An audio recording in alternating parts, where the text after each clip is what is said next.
আসসালামু আলাইকুম রহমতুল্লাহ বারাকাত। কেমন আছেন সকল ভাই বন্ধুরা? আশা করি সকলে ভালো আছে। দুনিয়াতে দুইটা কথা এখনো বেঁচে আছে। সেই দুটো কথা হলো, এক হলো হ্যাঁ, আর এক হলো না। তো দেখেন, এই হ্যাঁ এবং না বলার জন্য অনেক ভেবেচিন্তে কথা বলতে হয়।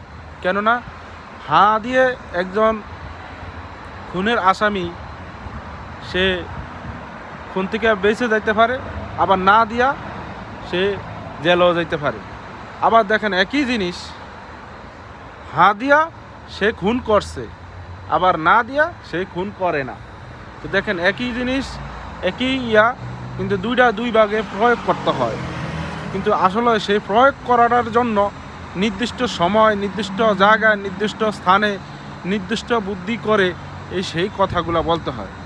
অতএব যেখানে যেই কথাই বলেন না কেন, ভেবেচিন্তে কথা বলতে হবে, ঠিক আছে?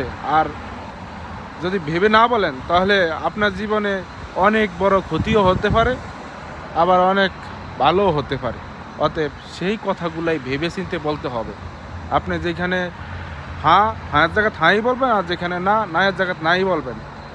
এটা আপনাদের সকলেরই মনে রাখতে হবে যে হাঁয়ের জয়যুক্ত সব সময় আছে, সত্যের জয় সব সময় আছে। অতএব সত্যকে কখনোই লুকিয়ে রাখবেন না, আর মিথ্যাকে কখনোই প্রশ্রয় দিবেন না।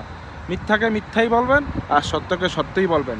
যদি আমার ভিডিওটা ভালো লাগে, অবশ্যই সবাই বেশি করে শেয়ার করবেন, আর কমেন্টে আপনার মতামতটা একটু পেশ করে দিবেন। আর যারা স্টার পেতে চান, আমার কমেন্ট বক্সে এসে কমেন্ট করেন, ইনশাল্লাহ স্টার পাবেন যদি আপনার ভাগ্য ভালো থাকে। তো স্টার যারা চাইতে চান, অবশ্যই দ্রুত শেয়ার করে এবং কি পেজটাকে ফলো করে সবার মাঝে ছড়িয়ে দিন। ধন্যবাদ। আসসালামু আলাইকুম।